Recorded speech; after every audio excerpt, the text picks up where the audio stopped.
Sebuah kisah mahakarya terbaik dari S.H. Mintarja yang sangat populer di masanya berlatar belakang kerajaan Singasari. Dengan bangga kami persembahkan kepada sahabat Permata TV tercinta semuanya dengan judul Kisah Pelangi di Langit Singasari.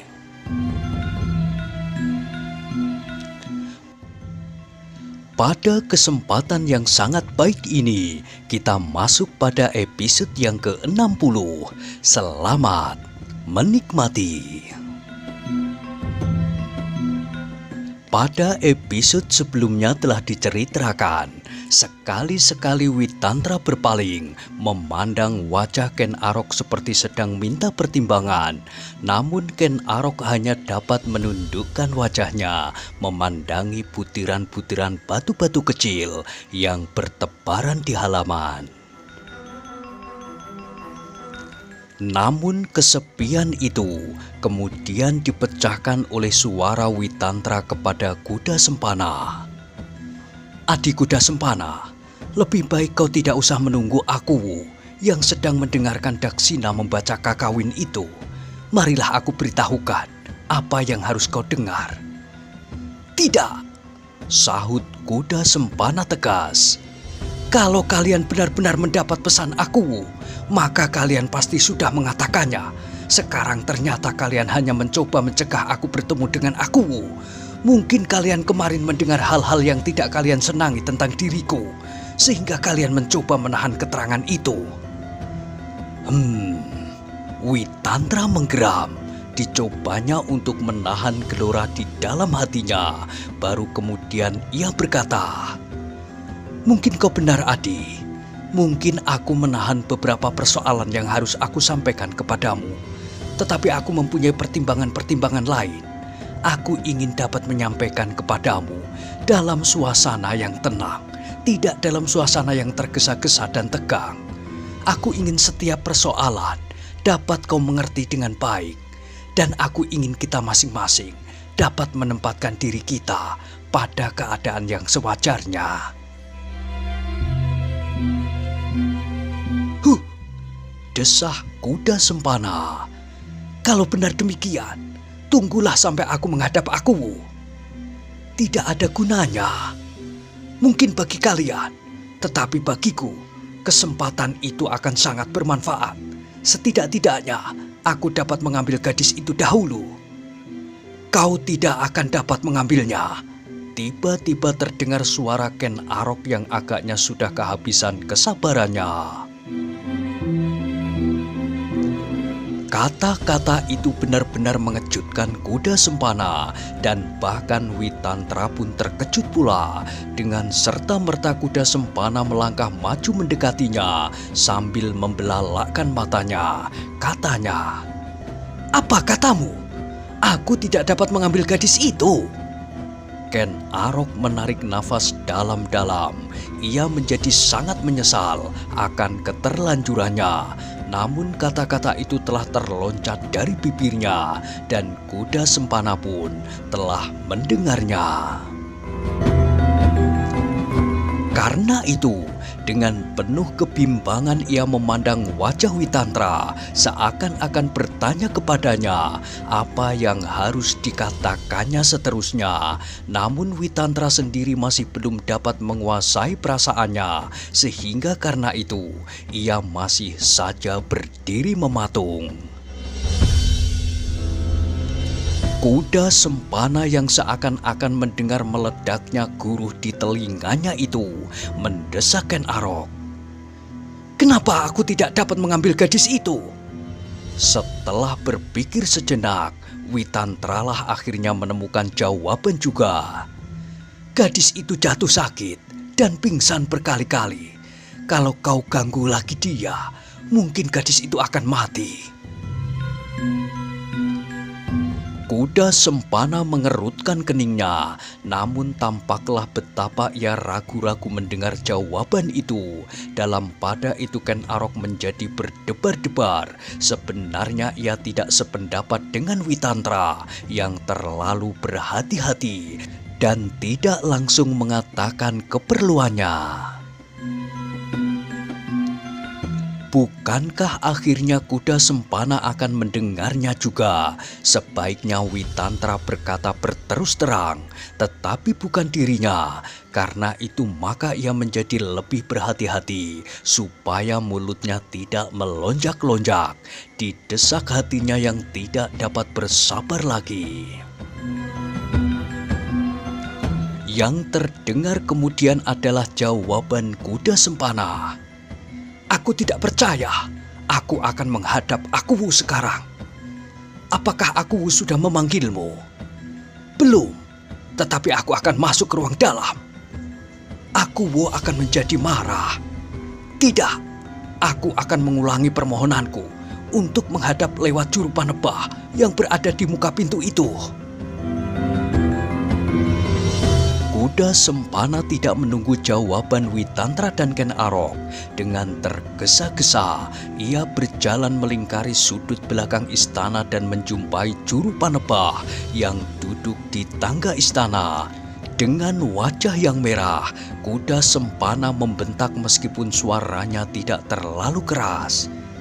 "Hei, kenapa kau hanya duduk terkantuk-kantuk?" Juru panebah itu terkejut. Ya Tuan." Kuda Sempana menjadi semakin marah mendengar jawaban itu dan berkata kasar. "Apa kau tidak tahu bahwa aku mempunyai keperluan yang sangat penting? Ayo, kembali masuk ke bilik peraduan Akuwu. Sampaikan kepada Akuwu bahwa kuda Sempana ingin menghadap." Tetapi aku sudah menyampaikan Tuan, dan Tuan diperintahkan untuk menunggu." "Sampai kapan, Sampai aku menjadi tua?" "Entahlah, aku tidak tahu. Tetapi Daksina masih membaca kakawin itu di dalam bilik Baginda. Cobalah sekali lagi." "Aku takut. Kalau kau tidak mau menyampaikan sekali lagi, awas, aku bunuh kau dan anak-anak cucumu." "Oh, ampun Tuan. Kenapa Tuan marah kepadaku?" Sebelum kuda Sempana menjawab, terdengarlah suara di belakang kuda Sempana. "Sampaikan kepada aku bahwa kali ini Witantra yang akan menghadap." "Gila!" desis kuda Sempana sambil memutar tubuhnya menghadap Witantra. "Kali ini kau akan merusak rencanaku pula." Witantra sama sekali tidak menanggapi sikap kuda Sempana. Bahkan dengan tersenyum ia berkata, "Jangan marah kuda Sempana. Kalau juru panebah itu mengulangi permohonanmu untuk menghadap Akuwu, maka Akuwu pasti akan sangat marah. Mungkin kau malahan diusir dari istana. Kalau permohonan ini diajukan oleh orang lain, maka pertimbangannya akan lain. Mungkin Akuwu akan berhenti mendengarkan kakawin dan menerima aku. Dalam pada itu, kau akan mendapat kesempatan untuk menghadap pula. Bukankah dengan demikian, sekaligus kau akan tahu apakah aku telah menyembunyikan beberapa keterangan atau tidak. Dan kau akan tahu pula apakah aku berbuat demikian karena perasaan iri dan semacam itu." Kuda Sempana mengerutkan keningnya sambil mengangguk-anggukkan kepalanya. Ia berkata, Baik, kita bersama menghadap Akuwu." "Aku hormati sikapmu," desis Ken Arok. Sekali lagi kuda Sempana membelalakkan matanya. Ia tidak senang mendengar kata-kata itu dari mulut Ken Arok. Kalau Witantra yang menyampaikannya, maka ia akan berbangga. Tetapi Ken Arok adalah seorang pelayan dalam yang baru saja masuk di istana, sehingga ucapannya itu kurang bernilai baginya. Tetapi ternyata Ken Arok sama sekali tidak berpaling ketika sinar mata kuda Sempana menghunjam di biji matanya. Bahkan mata Ken Arok itu pun menjadi seakan-akan bersinar langsung, menembus selaput mata kuda Sempana dan menusuk langsung ke dalam otaknya. Kuda sempana yang kemudian memalingkan wajahnya untuk menyembunyikan perasaannya. Segera ia membentak kepada juru panebah yang masih duduk kebingungan. "Ayo cepat, pergi sekali lagi menghadap aku. Kakang Witantra akan menghadap." Ya Tuan," sahut orang itu sambil merangkak naik ke istana. Kemudian kuda sempana, Witantra dan Ken Arok diam dalam ketegangan. Mereka tinggal menunggu apakah aku bersedia menerima mereka atau mereka harus menunggu lagi. Ken Arok yang agaknya jemu berdiri segera melangkah ke tangga dan duduk di sana sambil bersandar dinding. Sekali ia menguap, kemudian gumamnya, semalam aku hampir tak dapat tidur sama sekali." Kuda sempana dan Witantra berpaling kepadanya. Sahut Witantra, "Barangkali di antara kita bertiga, kaulah yang paling lama dapat beristirahat." Ken Arok tersenyum. "Mungkin." Kuda sempana yang akan memotong percakapan itu mengurungkan niatnya ketika didengarnya suara Daksina berhenti. Mereka menduga bahwa juru panebah itu sudah masuk ke dalam bilik Aku Tunggul Ametung. Karena itu, maka dada mereka menjadi semakin berdebar-debar. Kuda sempana benar-benar hampir tidak sabar menunggu. Ingin ia langsung meloncat masuk ke dalam ruang dalam itu dan langsung ke ruang pusat istana. Dari sana ia akan dapat melihat Sentong Tengen di mana Ken Dedes dibaringkannya kemarin. Tetapi ia tidak dapat berbuat begitu. Istana itu adalah istana Aku Tunggul Ametung. Karena itu, betapapun ia bernafsu, namun ia terasa menunggu dengan hati yang gelisah. Sesaat kemudian, mereka mendengar langkah-langkah di dalam ruangan dalam. Langkah itu seolah-olah terlalu lambat, sehingga hampir-hampir kuda sempana berteriak memanggilnya. Ketika juru panebah itu muncul dari balik pintu, kuda sempana dengan serta-merta bertanya, "Bagaimana?" "Aku menunggu tuan-tuan di ruang paseban dalam."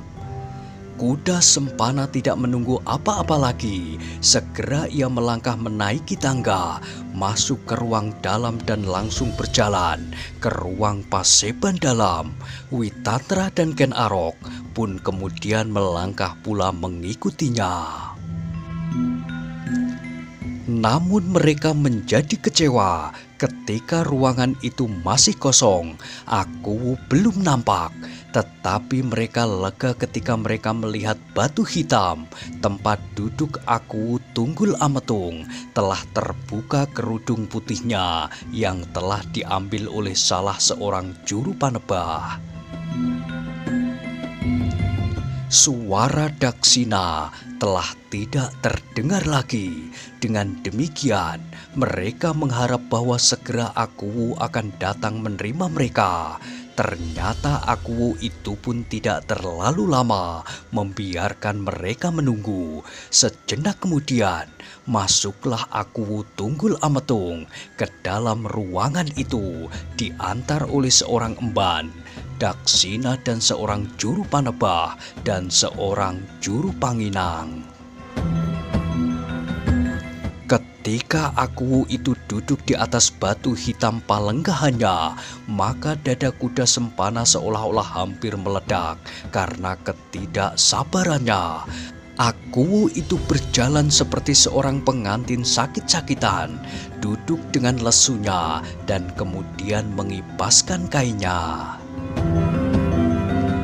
Kuda sempana itu menarik nafas dalam. Baru sejenak kemudian Aku itu mulai bertanya kepada mereka dengan segala macam adat dan upacara, menanyakan keselamatan dan kesejahteraan masing-masing.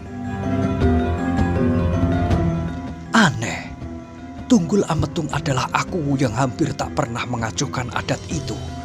Ia berbuat sesuka hatinya. Sekali-sekali ia bertanya tentang keselamatan orang-orangnya. Namun lain kali, ia mulai dengan bentakan-bentakan dan umpatan-umpatan. Tetapi kali ini, Akuwu agaknya sedang menikmati kedudukannya sebagai seorang Akuwu. Keluh kuda Sempana di dalam hatinya. Namun sebenarnya Akuwu Tunggul Ametung itu pun sedang mencoba menenangkan perasaan yang bergolak. Ketika ia melihat ketiga orang itu bersama-sama menghadap, maka berdesirlah dadanya untuk sekedar menenteramkan hatinya. Maka mulailah Akuwu dengan pertanyaan-pertanyaan yang tidak berarti. Tetapi ia tidak akan dapat bertanya hal-hal yang demikian itu terus-menerus. Disadarinya bahwa akhirnya pembicaraan mereka akan menginjak ke persoalannya. Karena itu, maka aku tidak merasa perlu untuk memperpanjang segala macam pertanyaan yang aneh-aneh. Maka Akuwu pun kemudian tidak membiarkan dirinya diamuk oleh keraguan-raguan dan kecemasan. Biarlah seandainya orang-orang itu bertiga menemukan titik-titik pertemuan untuk bersama-sama menghadapinya. Mungkin Witantra tidak sampai hati mengatakan pesannya, tetapi mungkin pula mereka bersama-sama akan menghancurkannya. Tetapi apapun yang akan dihadapi, maka Akuwu akan menengadahkan wajahnya dan akan berperisai dadanya. Tunggul Ametung bukan seorang pengecut.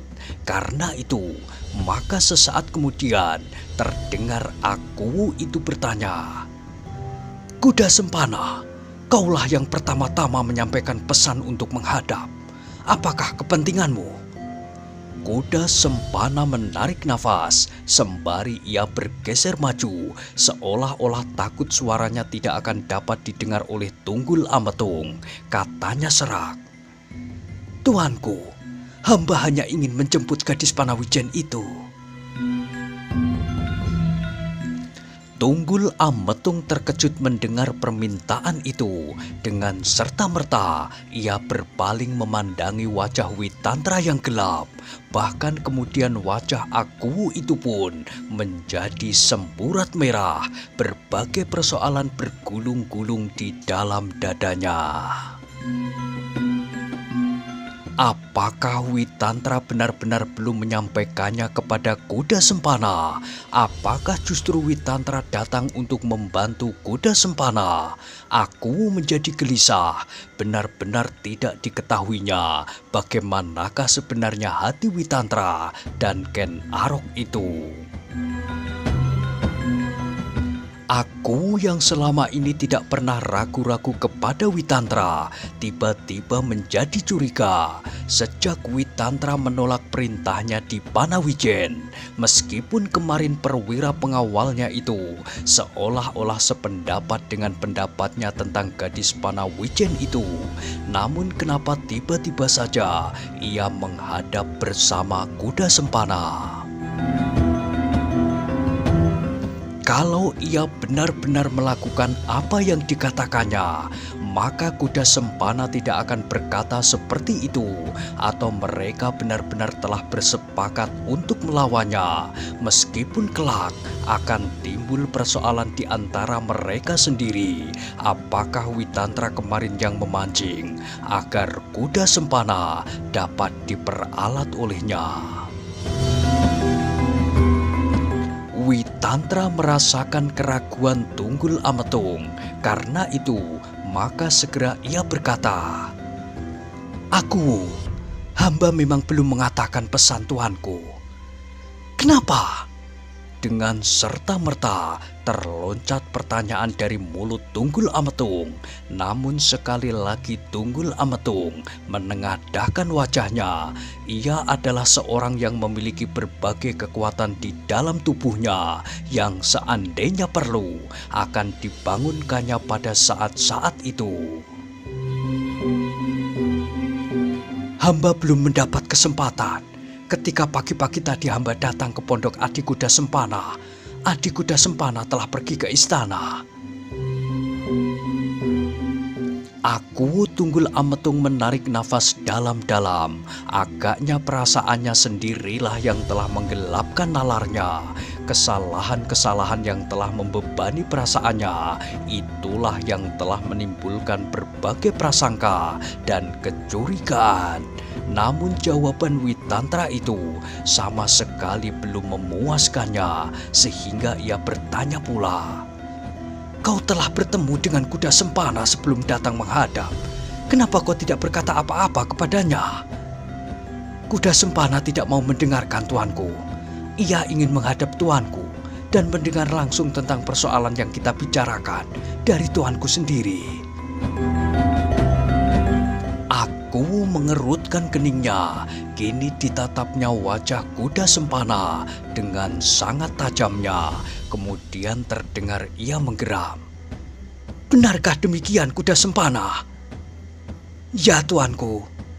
Aku telah memberikan perintah kepada Witantra. Kenapa kau menolak?" "Sikapnya sangat menyakitkan hatiku." "Kenapa?" "Semalam aku telah menemui kedua-duanya, adik Ken Arok dan Kakang Witantra, tetapi mereka menolak memberitahukan sesuatu kepadaku. Dibiarkannya aku menunggu dalam kegelisahan."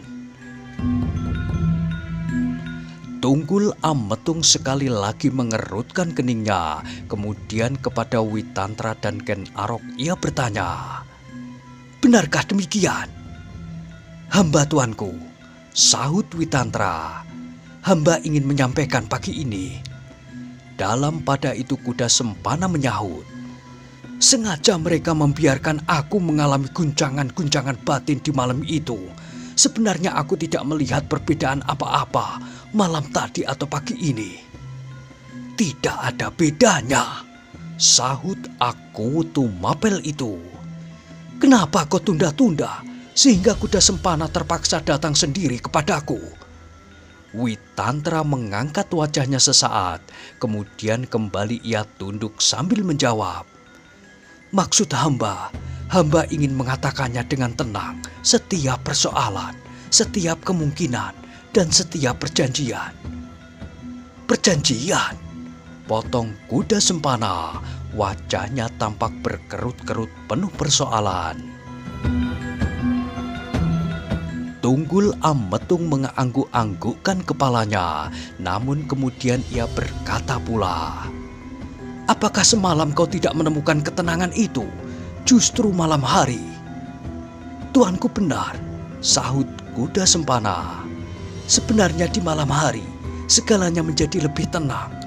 Tetapi Kakang Witantra sengaja membiarkan aku menghadap aku sendiri." Witantra menarik nafas panjang, kemudian sekali ia berpaling kepada Ken Arok. Dilihatnya Ken Arok menggigit bibirnya untuk menahan perasaannya yang bergelora. Ia sudah benar-benar kehilangan kesabaran. Kalau saja tidak di hadapan aku, maka ia akan berkata lantang, "Kuda Sempana, gadis itu sudah bukan hakmu lagi. Kalau kau marah, kau mau apa? Kita dapat berkelahi, sebab kami pun tidak takut kepadamu." Tetapi di hadapan Tunggul Ametung, ia hanya dapat mengumpat-umpat di dalam hati. Akhirnya Witantra itu pun berkata, "Ampun tuanku, Kuda Sempana datang ke rumah hamba adalah tidak mungkin hamba membicarakannya di hadapan istri hamba, sebab hamba tidak yakin adik Kuda Sempana dapat menahan hatinya. Karena itu, hamba datang ke pondoknya. Seandainya adik Kuda Sempana tidak dapat menahan diri, maka akan hamba layani apa saja yang akan dilakukannya. Tidak di rumahku, tidak di hadapan istriku yang akan banyak mempengaruhi perasaan hamba." Telinga kuda sempana benar-benar serasa tersengat mendengar penjelasan Witantra itu, terasa kini bahwa ada sesuatu yang tidak wajar. Karena itu, maka hatinya menjadi semakin gelisah dan kehilangan kesabaran. Dari dahi dan keningnya mengalir keringat yang dingin. Sekali-kali tampak ia mengusap wajahnya, namun kemudian terdengar ia menggeretakkan giginya. Aku Tunggul Ametung mengangguk-anggukkan kepalanya. Perlahan-lahan ia berkata, "Ya, alasanmu dapat aku mengerti, Witantra. Nah, kalau demikian, katakanlah sekarang." "Jangan, Kakang Witantra," potong kuda sempana. "Kenapa bukan tuanku sendiri yang memberikan perintah kepada hamba untuk berbuat apa saja?" Tunggul Ametung menarik nafas. Sesaat ia menjadi ragu-ragu. Persoalan ini benar-benar membuatnya pening. Namun demikian, ditemukannya keseimbangannya dengan baik, sehingga aku itu berkata lantang, "Aku perintahkan kepadamu, hei kuda sempana, untuk mendengarkan penjelasan dari Witantra." Kuda sempana menggeram, namun ia tidak berani membantah. Karena itu, maka ia hanya dapat menundukkan kepalanya. Namun hatinya serasa melonjak-lonjak, hampir tak terkendali. Witantra membungkukkan kepalanya dalam-dalam. Kemudian sahutnya, "Titah aku akan hamba laksanakan." "Berkatalah," potong kuda sempana. Witantra memandang aku untuk sepintas. Ketika aku mengangguk, maka mulailah Witantra berkata, "Adik kuda sempana, adalah sudah adik ketahui bahwa persoalan timbul balik dan saling berturutan akan dapat terjadi. Apa yang adik lakukan dapat pula dilakukan oleh orang lain. Dan apa yang adik kehendaki dapat pula dikehendaki oleh orang lain. Aku tidak tahu apakah maksud Kakang dengan kata-kata yang tak dapat aku mengerti itu. Katakanlah apa yang harus Kakang katakan kepadaku. Nah, itulah sebabnya aku lebih senang mendengarnya dari orang lain daripada Kakang Witantra yang tidak pernah berterus terang." Aku mengerutkan keningnya dan Witantra menarik nafas dalam-dalam. Namun yang terdengar adalah gumam Ken Arok lirih. "Ya, sebaiknya Kakang Witantra berterus terang akan dibuka kembali sayembara tanding." "Hei!" Alangkah terkejutnya kuda sempana dan bahkan Witantra dan aku Tunggul Ametung pun terkejut pula. Tetapi segera mereka mencoba menguasai diri mereka masing-masing.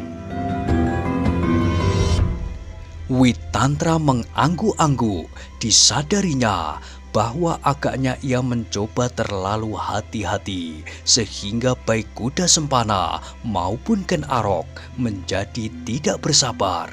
Karena itu maka katanya, Baiklah aku akan berkata berterus terang supaya semuanya menjadi lekas jelas, supaya tidak menimbulkan berbagai pertanyaan yang terlalu lama mengganggu perasaan.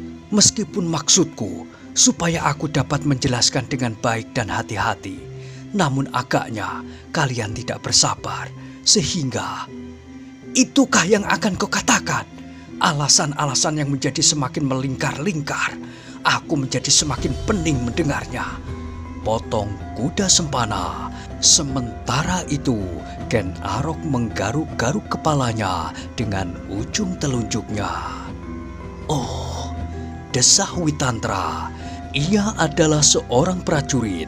Ia lebih pandai memainkan pedang daripada berbicara. Karena itu, maka ia menjadi bingung. Namun ia tidak mau gagal hanya untuk mengucapkan sebuah tantangan. Meskipun tantangan itu agak berbeda dengan tantangan yang harus diucapkan kepada lawan yang sesungguhnya. Maka kemudian setelah menarik nafas dalam-dalam, meloncatlah dari mulutnya, Ya, akan aku katakan. bahwa Adi Kuda Sempana harus mengalami sikap yang sama dengan yang pernah dilakukannya. Kini seseorang berusaha mengambil gadis Panawijen itu dengan cara yang sama dengan yang telah kau lakukan.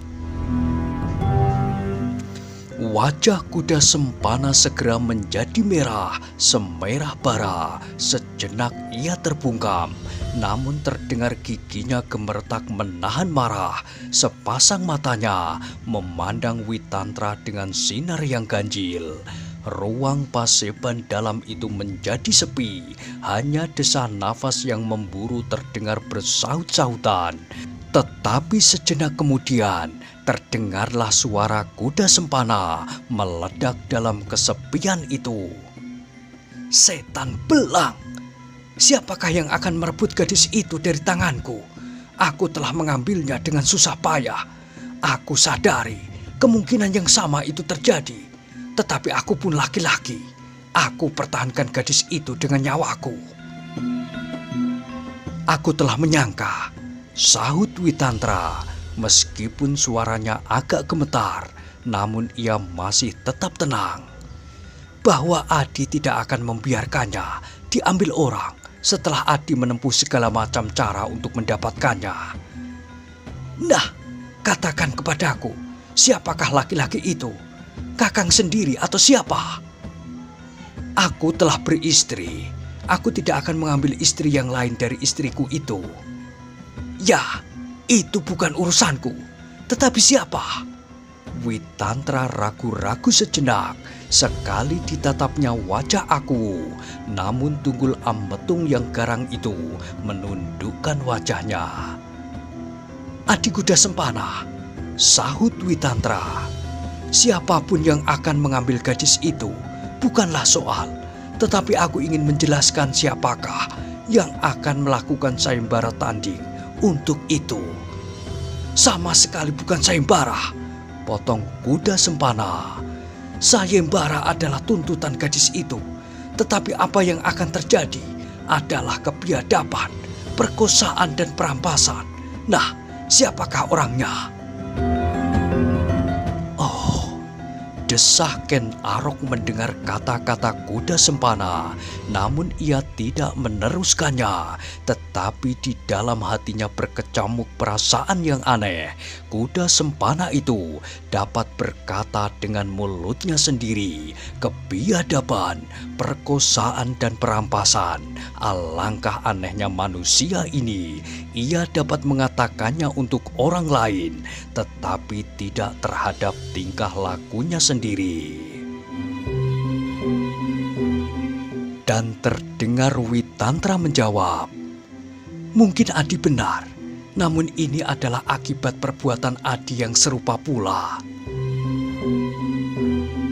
Wajah Kuda Sempana menjadi semakin membara mendengar jawaban Witantra itu. Ditatapnya mata Witantra seperti hendak ditembus sampai ke jantungnya untuk melihat siapakah orang yang telah berkhianat itu. Nah, bagaimanakah kisah selanjutnya? Silahkan ikuti terus Kisah Pelangi di Langit Singasari pada episode berikutnya. Sampai jumpa.